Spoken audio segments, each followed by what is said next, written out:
All right, welcome, guys. This is the voice of FX Adventure, and of course, I'm reaching you guys all the way from planet Earth. And here is today's morning London section news. We'll be going out to see the outlook of the market. We'll kick off with DXY, then we'll touch base on BTC, and of course, we'll now pretty much go into the market and see what currency pairs are looking delicious and what currency pairs should we not look at much. All right, but before I proceed, I want to say this is not a financial advice. This is no financial advice at all.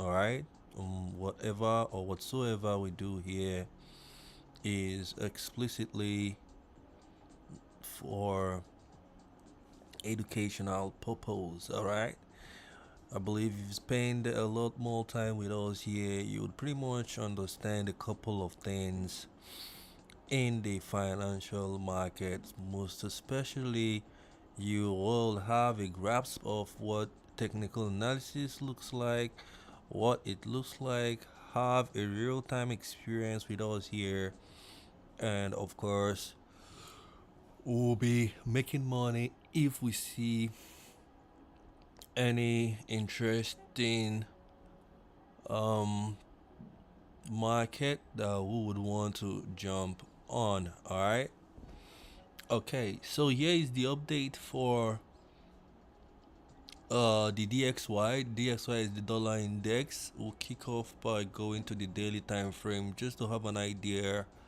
of what's going on in and around that. I'm going to pretty much delete all the drawings I have here just so I have a clean chart. Okay, so looking at the daily time frame, we can see that price on DXY obviously is trading below the 100 exponential moving average, which is the blue line there. And of course, whenever we see price trading below that, we consider the price to be at least uh, on a downward move. Let's put it that way. And whenever price is trading above, we'll consider it to be in an upward move. Just to simplify things, let's not complicate it because there's no need to complicate it. Okay.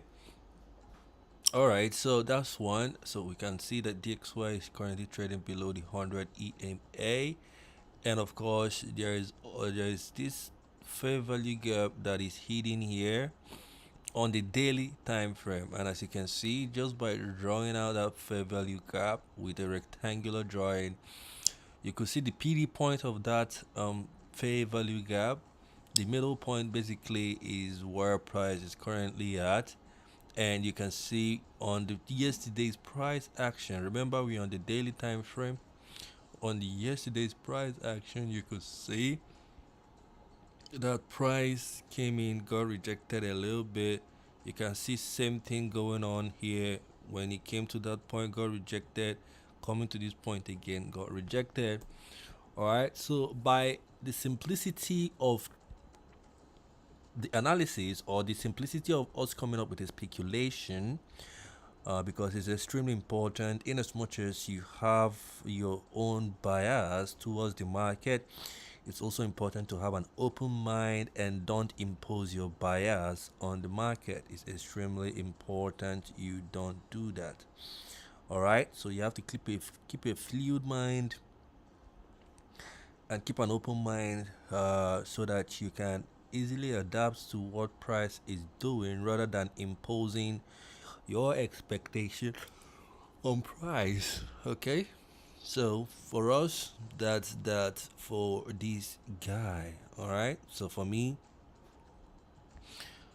DXY is below 100 EMA on the daily time frame. We have a fair value gap that is currently being traded into. We saw the middle point, where price is currently being rejected for the past 2 days now. price got to the midpoint and got rejected. Okay, so that means ideally, if we should simplify things and make it way simple for us to work with, for every time price stays below the 100 EMA, we can put ourselves in the driving room or have the mindset that we should be looking out for only sell setups that is on DXY or any other currency pair that meets this criteria. All right, so that's that for DXY on the daily time frame.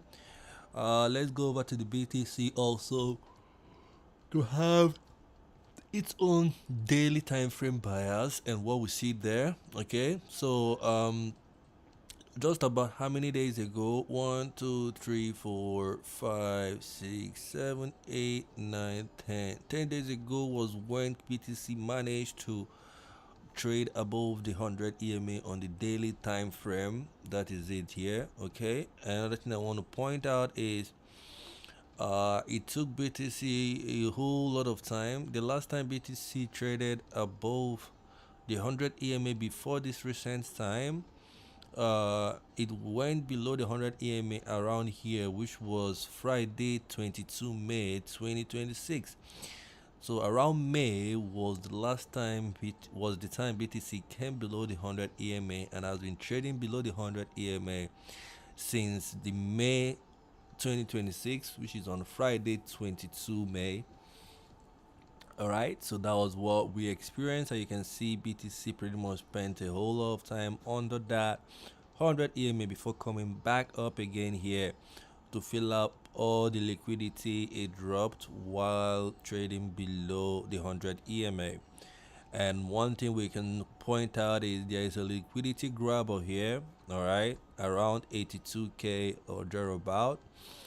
So what do I envision here? Okay, I can predict the least move we can experience here is for BTC to come and take out that liquidity. All right, if it takes the liquidity, there is also a bias that it might be going for this high also all the way to 97k or thereabouts. All right, so there's high chances we might see this a little bit pullback and of course going for that guy. But the ultimate liquidity grabber, in my own opinion, all right, this is subject to opinions, okay, but my own opinion is the least we grab the liquidity here, and of course price can now decide to do any other thing it wants to do. It can decide to go further down, or it can decide to get up to grab more liquidity before going down. Okay,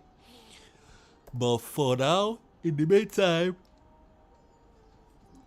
BTC is trading above the 100 EMA, so it only makes sense if we are looking for buy setup on BTC, considering the market condition that we see here on the daily time frame. I'll touch base on gold, and after gold, then we can now gradually go to the 5-minute time frame, where we'll now be looking out for a lot more setup that we might want to jump on. All right, it's extremely important to remember the bias we are coming up from, or we're coming up with, from just looking at the daily time frames. Okay, and for gold, here on gold, one thing I can point out for sure is that you can see it's obviously you see that gold is trading above the 100 EMA on the daily time frame. We currently can see that gold is trading in this range. All right, this top and the bottom of the range is here. It's an obvious one, you can see that. And here again is the point.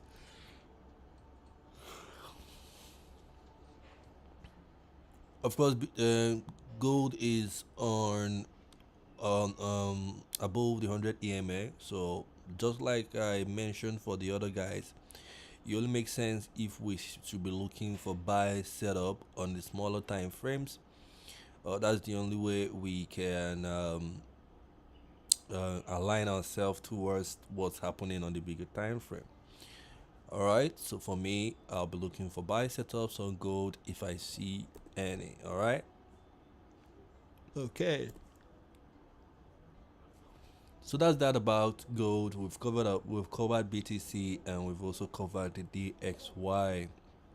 I know some might be wondering why did I pick out BTC, gold, and DXY to cover on the daily time frame. To be honest, the reason why is nothing other than the fact that those are the decider factors or the decider pairs we have in the general market. DXY is the dollar index, so pretty much it covers all the major pair in the forex market.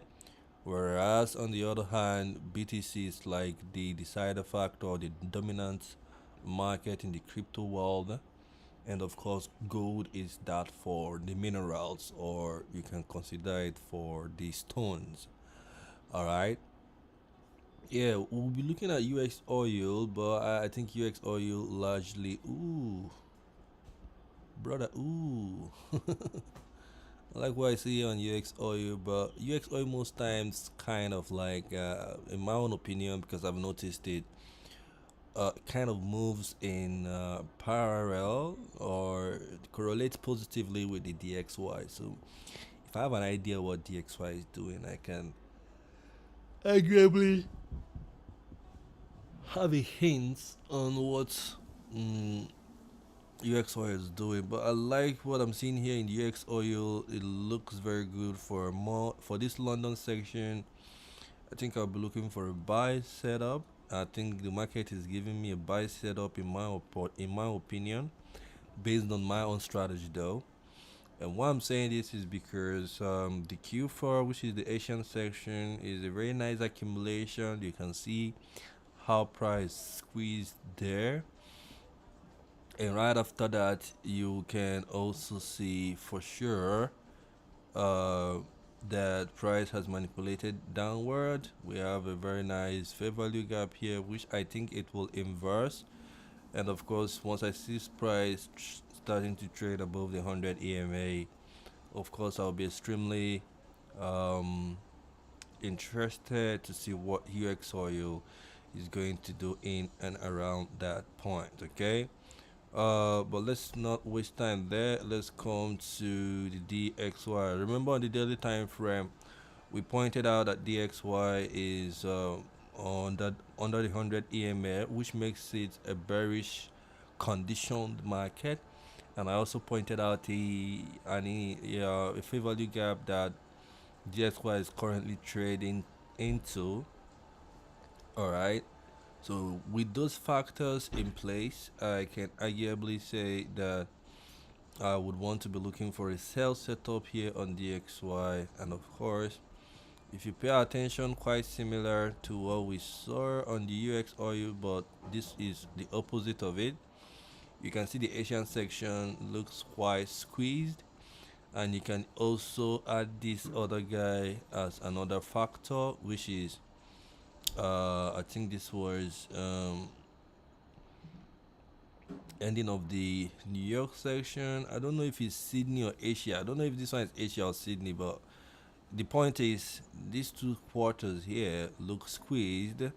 So that's an accumulation for us. And for the fact we see the price is trading outside of it, that's the manipulation.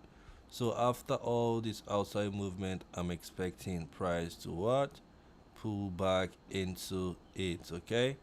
So that's my expectation on this guy. And of course, if you look at this setup, you can see that it aligns well with what we saw happening on the daily time frame. Remember that on the daily time frame, DXY is below the 100 exponential moving average, and of course that's what brought us to the point where we are now. So for me, I'll take a chill pill and wait patiently for price to give me what I need. Okay.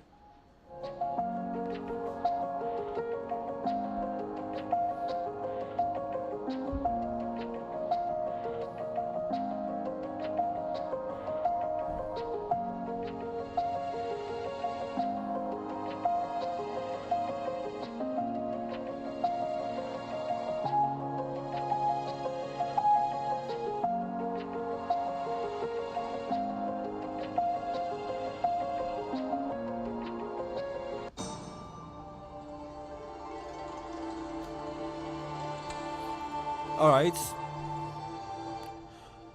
So that's that for the DXY. Remember, whatever we're looking at here right now is on the 5 minute time frame.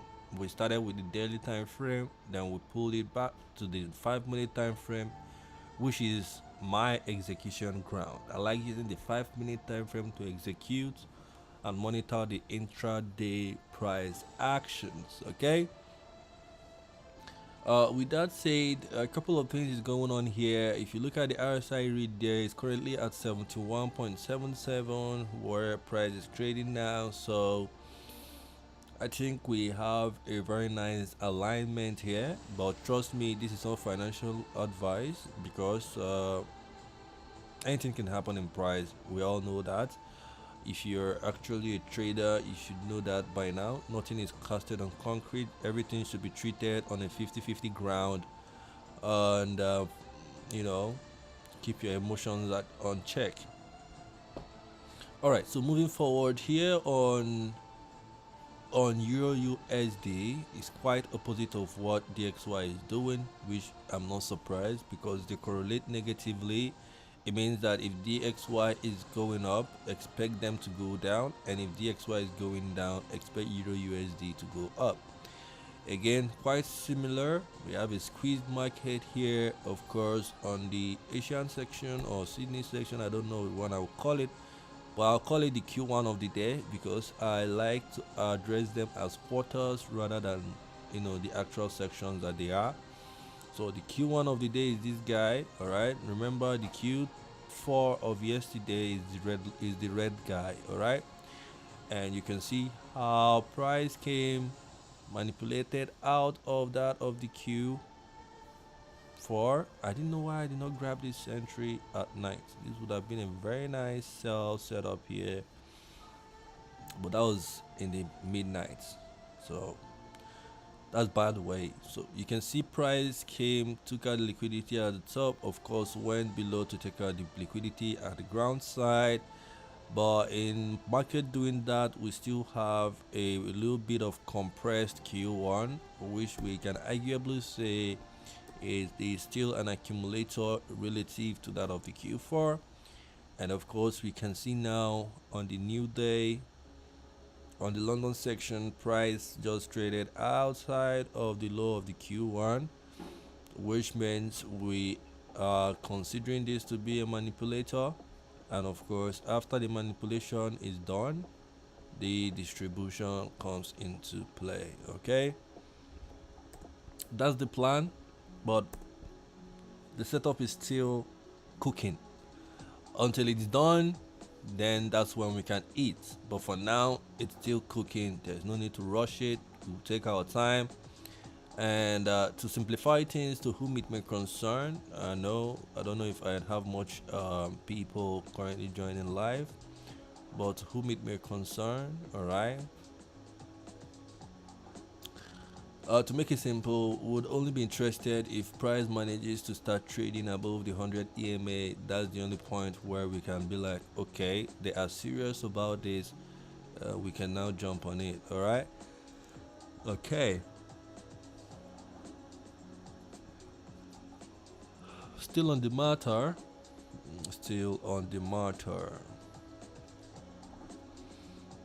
This is AUD USD. It's quite similar to what we saw on the Euro USD, but I'm not going to waste more time here.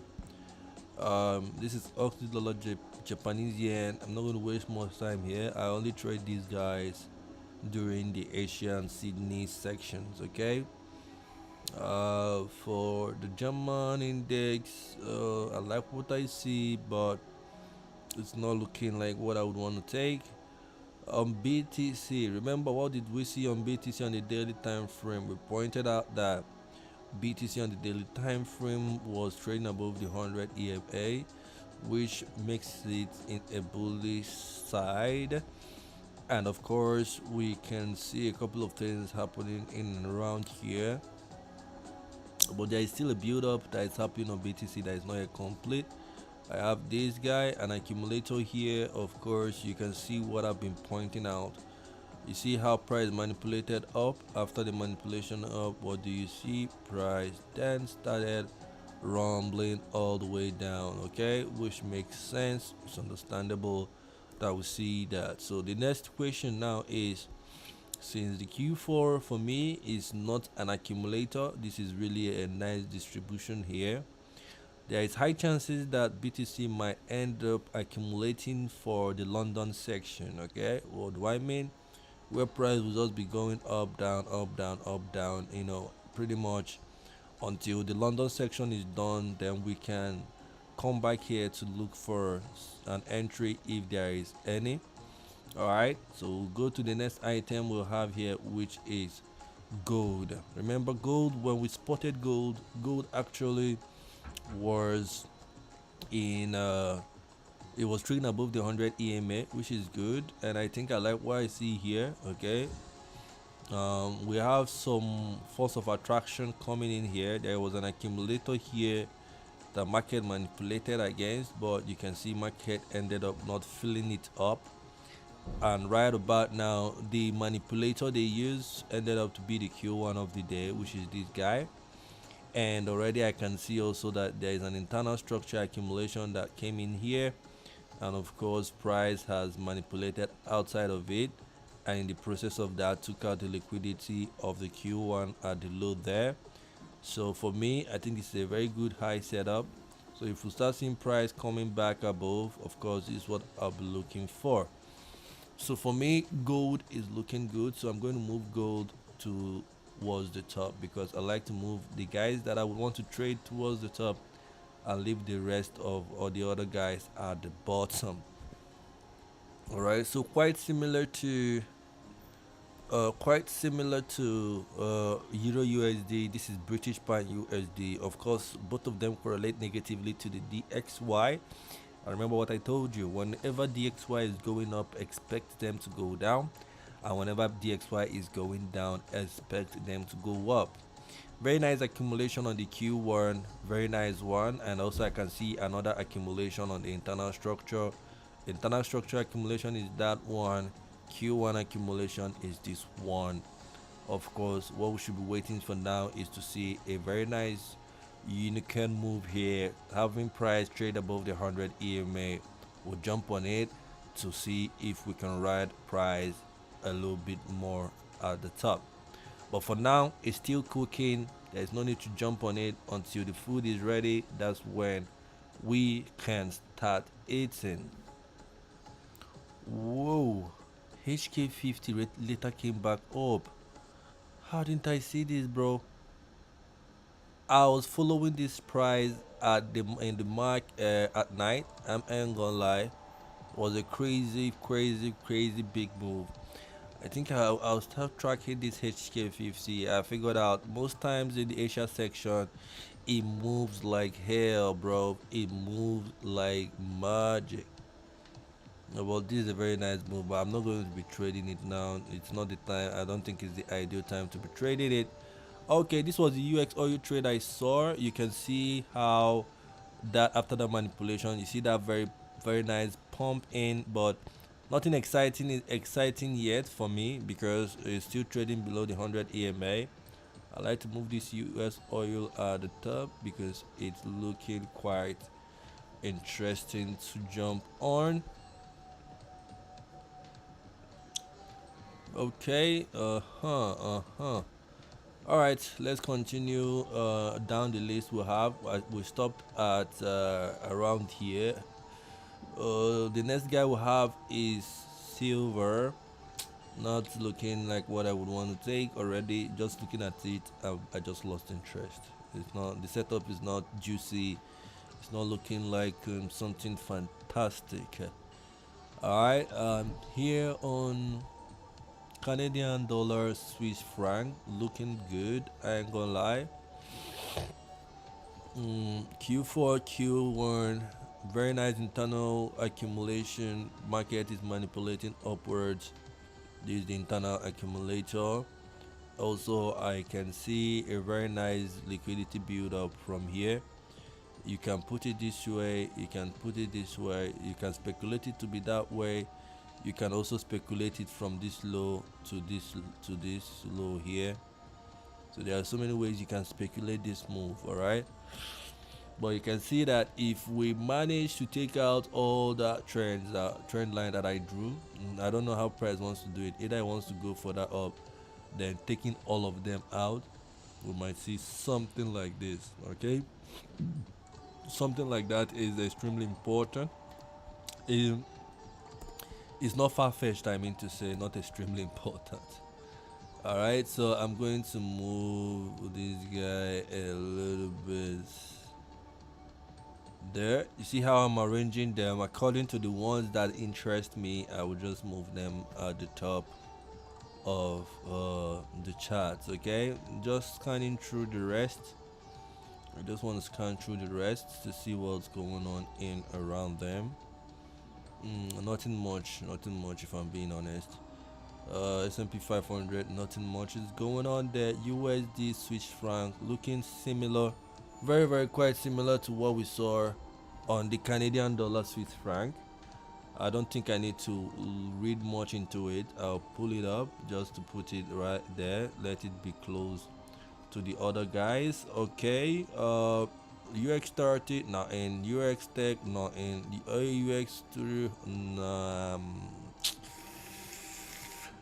I don't like trading anything that has a touch of Asia or Sydney section in London section because I don't expect much volume in them. So I've gone through all the items I have on my favorite. Now I'll go back at the top once more. All right, I'll go back at the top once more to now pay closer attention to the ones that are, having my attention, the ones that are looking juicy, the ones that are looking quite interesting to take. Okay, so you see what DXY is doing right after. I don't even like this top here. This looks like a top that they will want to come back and take out because look at those candles. There is no top wick on all the three candles there. Oh, that's bad way. All right, remember what I told you guys. on DXY. Alright, so on UX oil is yet to take out the 100 EMA line. DXY is doing exactly what we expect, but it's still cooking, not yet ready to be eaten. And you can see how that is reacting here on the Euro USD. Quite not surprised on that either. On Canadian dollar, Swiss franc, and quite similar to USD Swiss franc. I'm not surprised still. It's still cooking, but not yet ready to be eaten. So we take our time. Gold still cooking, not yet ready to be eaten. We'll take our time. British pound is cooking faster than others. It's cooking way faster than others, and of course we'll keep a close eye on it.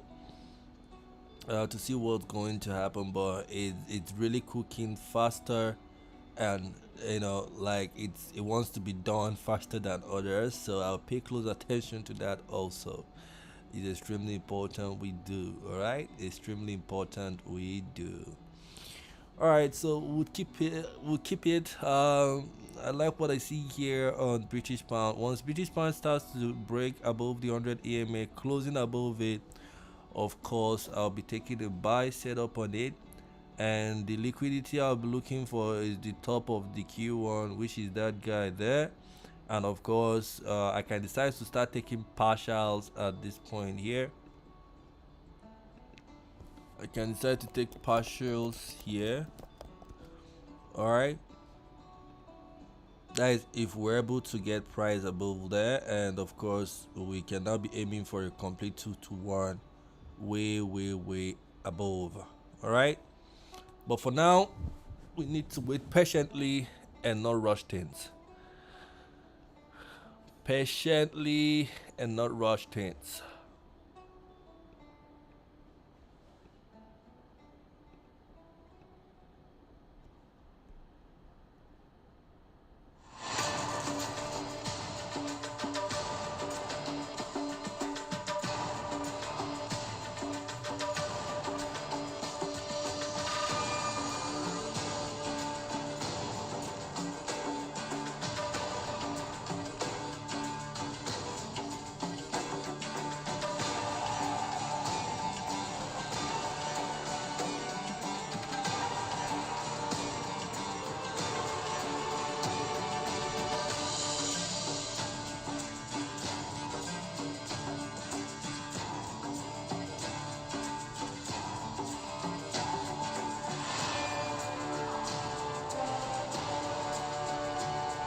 Did you see that rejection just after tapping into the 100 EMA? Yeah, there's a very big rejection that came in there, but like I told you guys, it's still cooking. You don't go and eat a food that is not yet done. All right. So for me, it's still cooking. So we just have to wait patiently to see what's going on. All right. So that's why I said we wait. You don't rush it. You take your time. If it ends up to be a missed entry, fine. You try again next time. At least you save your money for now. Okay. But if you jump on it with FOMO or whatever reason you might have to jump on it earlier than expected, you'll be caught up in the very wrong side of the market. So that's why it's extremely important. I like to take my time. I rather jump in a little bit late, not so much late, a little bit late in the market with a much more clearer conviction rather than entering early with hope, with that kind of hope mindset, that gambling mindset. You know what I'm talking about. So we're still waiting patiently, and of course, we'll be checking in and out of it. Enjoy the music.